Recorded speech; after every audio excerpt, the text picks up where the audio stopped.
Yeah, I want to give you another update on this vitamin C, and I wasn't going to actually put it out, but I actually lied about how much I was taking because I didn't want people to think I was taking a ridiculous amount. And what I said what I was taking was a good 20,000 milligrams of vitamin C a day. And, I know that is a tremendous amount because 60 milligrams or 75 milligrams is considered the recommended daily allowance. And Linus Pauling, who was the two-time Nobel Peace Prize winner, said, 1, 2, or 3,000 milligrams should be plenty. I know there's other people out there that actually said to take a lot more. And I know there's a lot of conflicting studies about how much is actually absorbed in the body when you take it orally.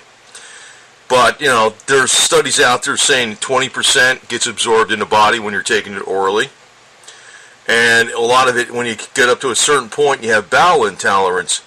But I've studied this extensively. I looked at it, what a number of doctors said. And actually, there are other doctors that say that when you take it, you actually start building up like a tolerance where you're not going to basically excrete it out of the body. Like you won't have that bowel intolerance. Normal people might take up to 10,000 milligrams a day. About 80% of them can do that and not have bowel intolerance. I was taking double that. I'm actually taking in excess of 30,000 milligrams a day. That much. So, this whole bottle gets done. This is mostly the type I take is sodium ascorbate. Sodium ascorbate. Not plain ascorbic acid. I take some of that. I also take some calcium ascorbate.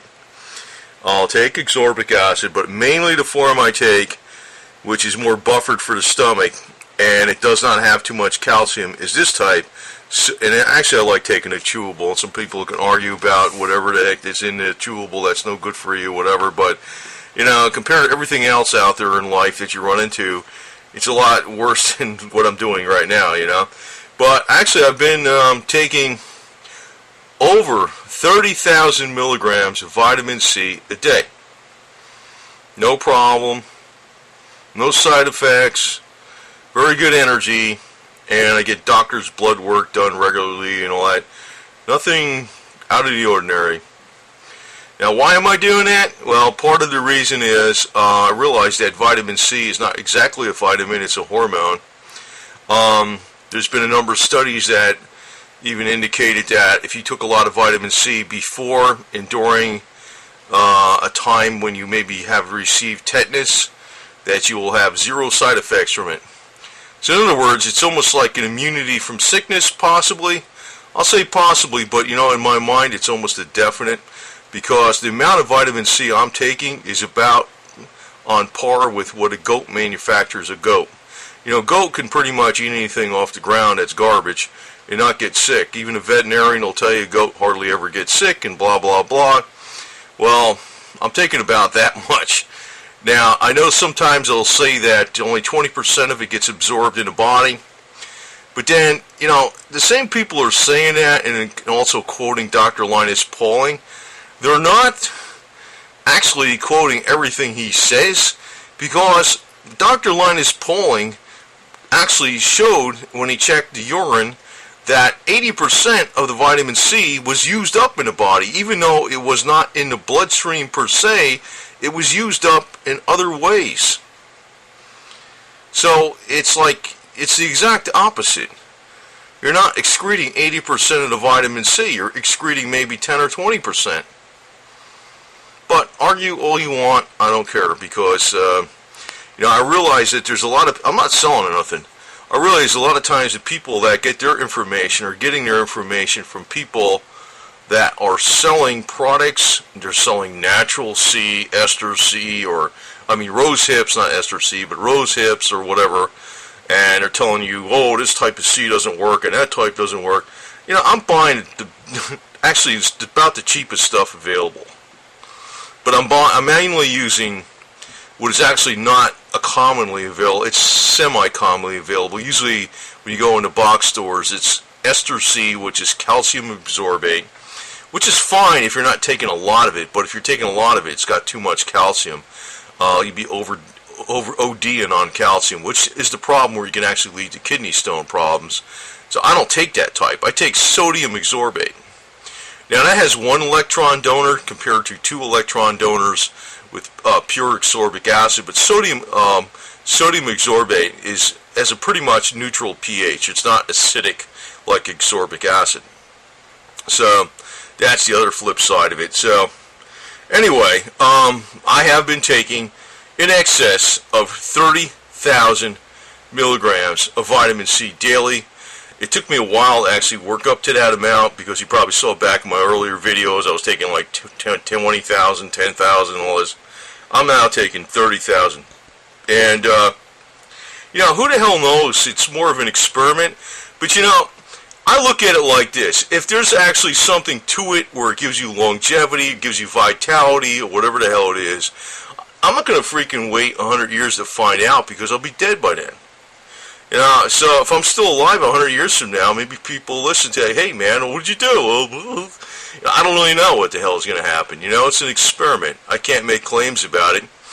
But looking at the best evidence I have from not just the medical doctors, but even some of the historical accounts of, the ridiculous lifespans of humans in the past that they've shown, not just in the Bible, but in other historical accounts. There was something to it, and we used to have the capability in our bodies to produce our own vitamin C in vast quantities, like so many animals. And the scientists alleged that if we had that capability again, we would live hundreds of years old and stay young. So I don't know. Who the hell knows? Maybe it's detrimental. Who the hell knows? But I can't tell anything detrimental. And even per the best medical doctors that are advocating vitamin C, they've never found an upper limit where it's toxic. The only thing that you can run into a problem is if you take ester C, which is calcium exorbate, you can have too much calcium. Or if you take too much ascorbic acid, it can actually be too acidic. Or if you take too much of any vitamin C, if you don't build up a tolerance to it, you'll just basically excrete it through bowel intolerance. But I haven't had that problem, and I've realized that. I guess there's some things I've seen before that other medical doctors alleged that people, if they take it over a period of many, many, many months, and they work up to a higher level, they will actually be able to get a lot more vitamin C in their blood than a person that tries to take that much initially. They can actually raise the vitamin C levels in their blood that much. So that's what I'm doing. That's what I'm doing. It probably is that way. I don't know what my vitamin C levels in my blood are, but I don't have any of the bowel intolerance that I think if you try to go take more than 30,000 milligrams of vitamin C right off the bat, you definitely would have bowel intolerance to the max.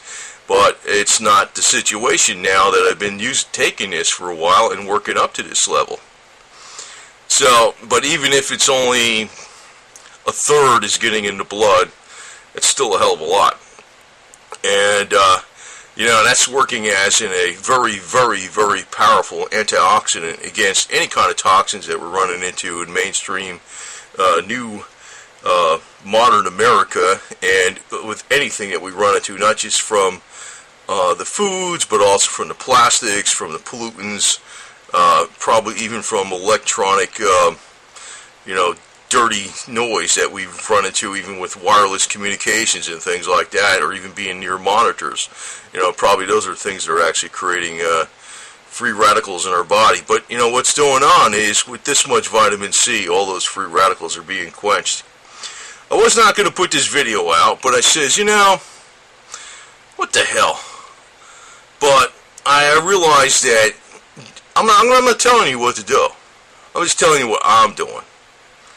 But I have been taking now 30,000 milligrams of vitamin C. I guess it was several weeks ago I worked up to this level. And it took me a while to get up to this level, but I've had zero issues with it. And it's mainly, like I said, I do take some ascorbic acid, I do take some of that form, and I do take some of, which is also the sustained release ascorbic acid. And I also do take ester C, which is the calcium ascorbate.